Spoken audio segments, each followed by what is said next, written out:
Well, hello, everybody. We are back, Dennis and Andy, with another movie review in a few. This time, yes, we finally got around to seeing it.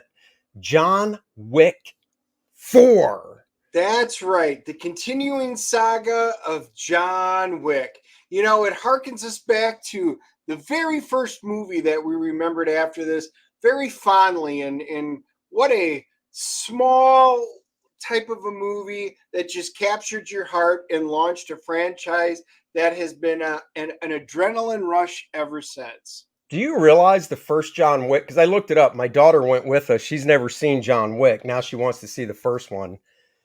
2014. Wow. Yep. He is ageless. Keanu is still ageless. And the cool thing about this one is this literally picks up just a little bit after the end of 3. John Wick uncovers a path of finally defeating the High Table and wanting to get out. You know, that's pretty much the premise of this. But before he can find a way to earn his freedom, he faces off against a brand new enemy that really doesn't want that to happen. That's right. This movie, like Dennis said, the third one ended with him getting shot by what's the actual, Winston. huh? Winston's the one who shot him. Right, but I was looking for his title. What's his title?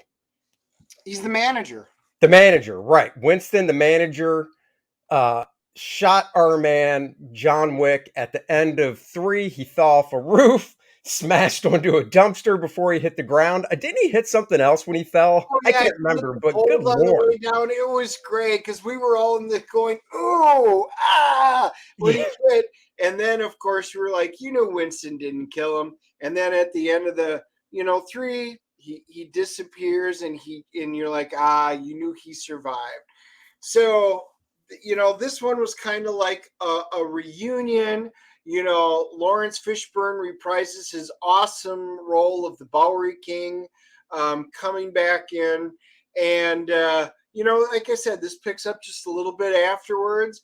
And the difference is they come in now because there's consequences for Winston not outright killing him. So right. The Continental goes away. And it's awesome because Clancy Brown plays the Harbinger. And he comes in, and I love him in every role that he does. He is utterly. Clancy Brown is one of those actors that just nails everything. He can do drama. He can do comedy. He, like Dennis said, there are the consequences. The bad guy, you could say in this one, the big bad is played by Skarsgård. I can't remember this one's first name. There's just too many to keep track of. Yeah, there are a lot of Skarsgårds. This one's Bill, the younger one. Oh yeah, Bill's really tall. Bill's a really tall guy. Yeah, he almost looks like he's taller than his brother there that usually plays the buffed up dudes like in Tarzan and True Blood and stuff. They're probably close. Bill, I think, is like 6'3", something. He is tall.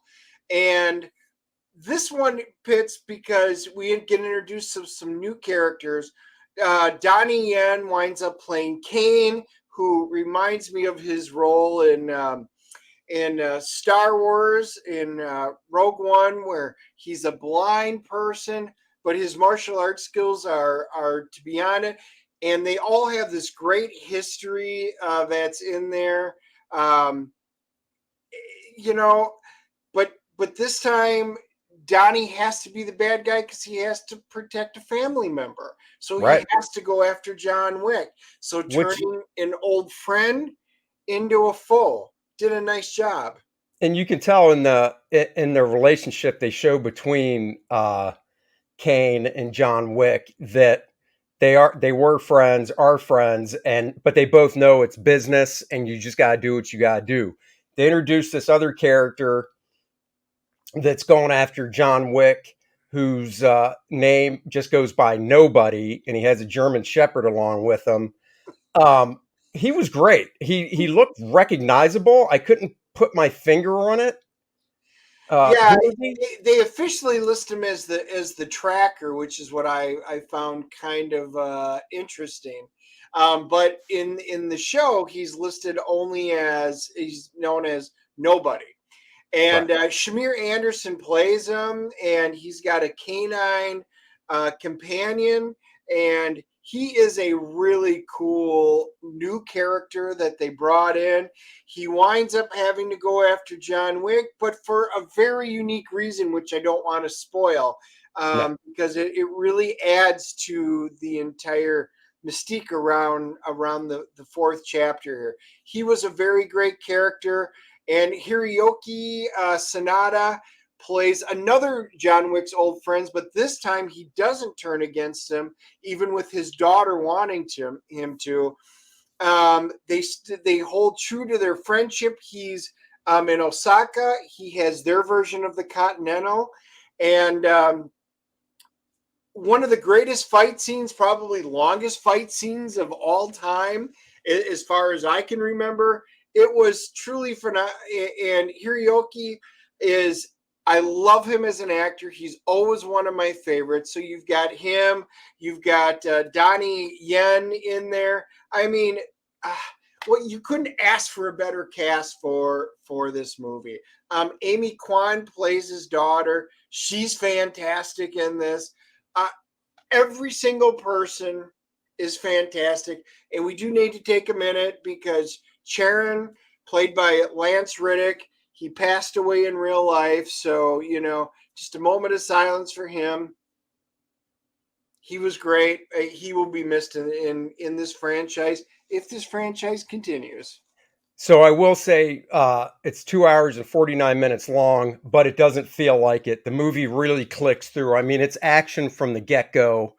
Uh, you do want to stay till after the credit roll because there is an after credit scene, believe it or not. I don't know how many people knew that because unless you look, movies like this, you usually don't even think about it. But I've got a little app. You might want to check it out called After Credits.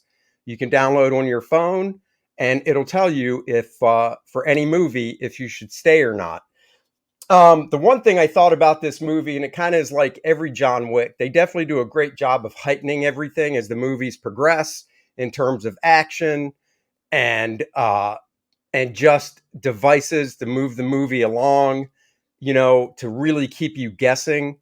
I also want to say if every human being was built like John Wick, and I don't mean body wise, but just to be able to take the amount of abuse this guy can when it comes to either in a fight or getting hit by a car or falling off a tall building and hitting things on the way down, hospital stays would be a lot lower because this dude can take a beating like no other.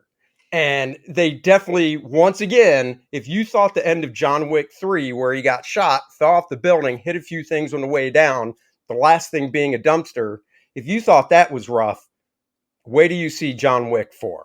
I mean, Uh, Lee Majors would be so impressed as a fall guy, stuntman.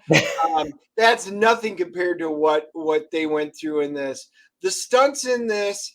So when you think of Mission Impossible movies, their stunts like Tom Cruise does, they're so epic and they're so grand.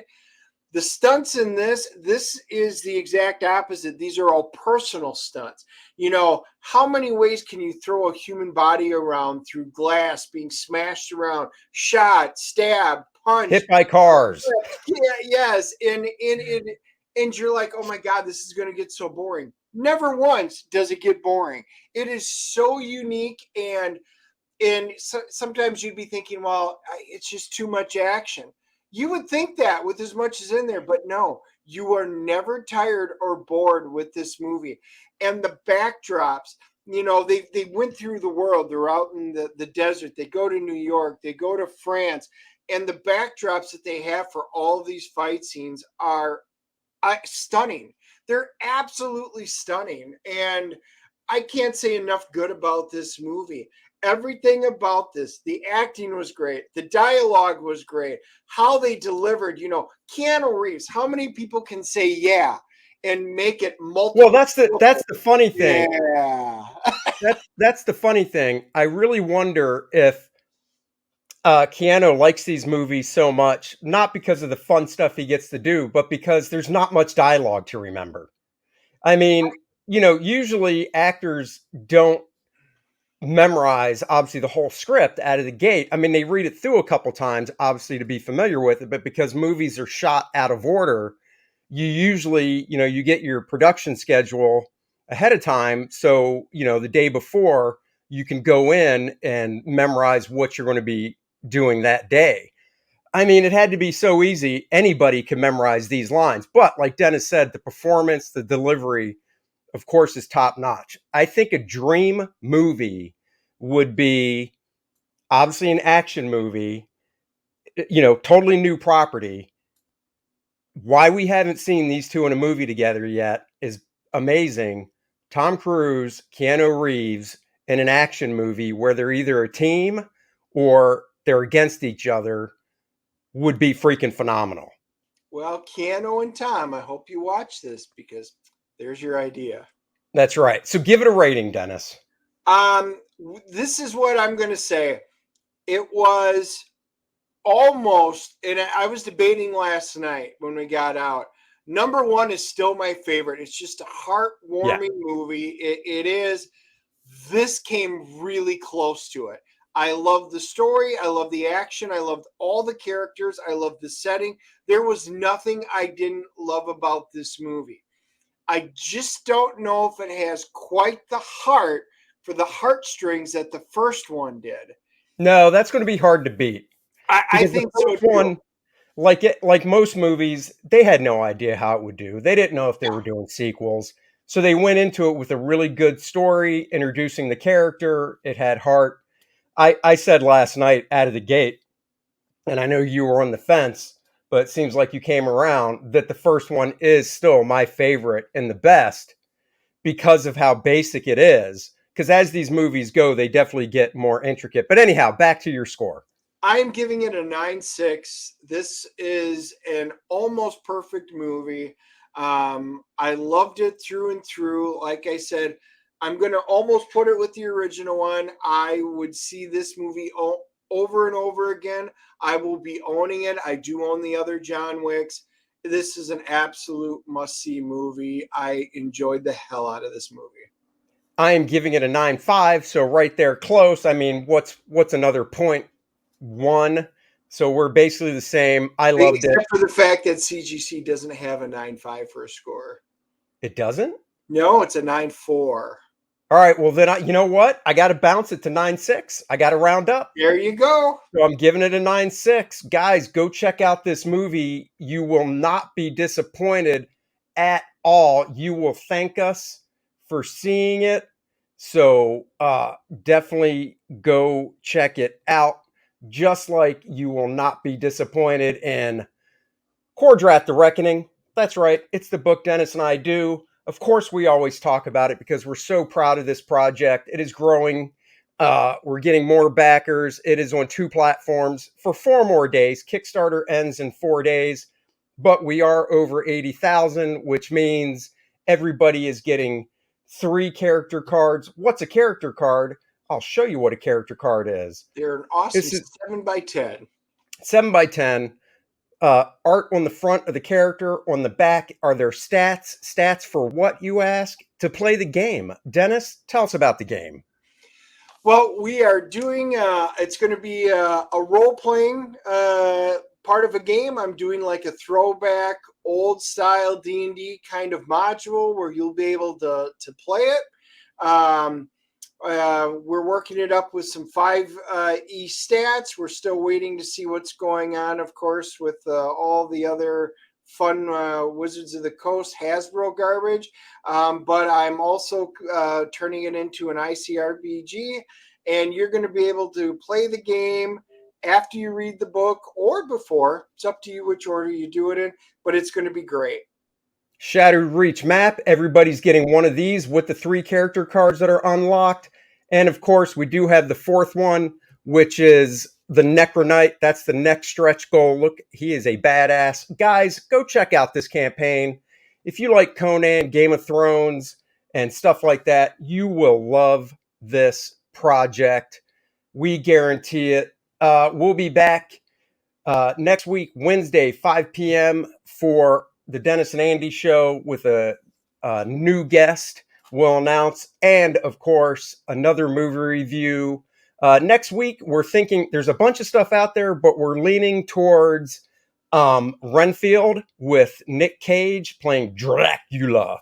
So until next time, everybody, thank you for joining us, and we'll catch you later. Bye-bye.